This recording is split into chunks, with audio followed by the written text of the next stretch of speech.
जय श्री राम। आपका रामचरितमानस में स्वागत है।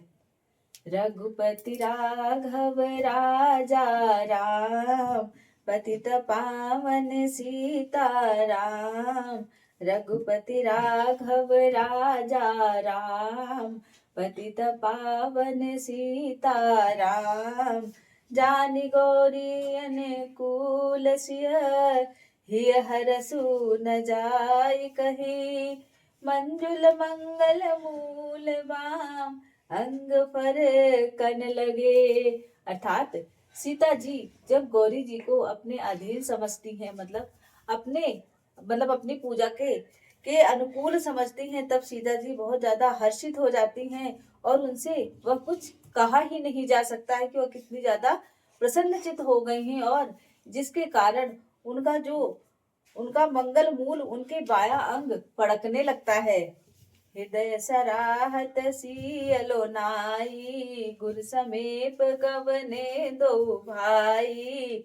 और उधर लक्ष्मण और राम जी सीता जी की प्रतिमा को अपने मन में बसाए हुए अपने गुरु जी के पास गए। श्री रामचंद्र जी शील स्वभाव के हैं, उनके अंदर छल नहीं है, इस कारण वे विश्वामित्र जी से सब कुछ वहां पर फुलवारी में जो कुछ भी घटित हुआ था वह विश्वामित्र के सामने कह देते हैं, और क्योंकि उनके अंदर छल भी नहीं है बिल्कुल। सुमन पाई मुनि पूजा कीन्ही, पुण्य शीस दुई भाई न दीन्ही। फिर दोनों भाई गुरु की पूजा करके, उन पे पुष्प आदि अर्पित करके, फिर वहां से मनचाहा वर पा करके वहां से चले जाते हैं। सुफल मनोरथ हो तुम्हारे, राम लखन सुन भये सुखारे। तब गुरु ने उनको उनका मन चाहा वर सुख प्राप्त करने वाला दे दिया, और वहां से वे दोनों जाते हैं और सुख प्राप्त करते हैं। करि भोजन मुनिवर विज्ञानी, लग कहन कुछ कथा पुरानी। फिर विश्वामित्र जी भोजन पाने के बाद कुछ पुरानी कथा और कहानियां कहने लगते हैं।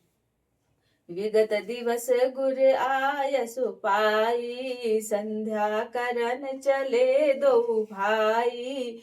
वहां पर रहते रहते बहुत सारा दिन बीत गया था, बहुत दिन बीत गए थे, तो वे दोनों भाई आज्ञा लेकर के संध्या के लिए जाते हैं। प्राची दिशि शशि उअउ सुहावा, शशि मुख सरिस देख सुख पावा। उधर पूर्व दिशा में सुंदर चंद्रमा उदय हो आया है। तब श्री रामचंद्र जी उस चंद्रमा को देख करके सीता जी के मुख को समझकर से सुख प्राप्त कर रहे हैं। बहुर विचारु कीन मन माही, सिय बदन समहिम कर नाही। और फिर थोड़ी ही देर में उन्हें विचार आता है, नहीं, चंद्रमा का मुख सीता जी की तरह नहीं हो सकता है। धन्यवाद।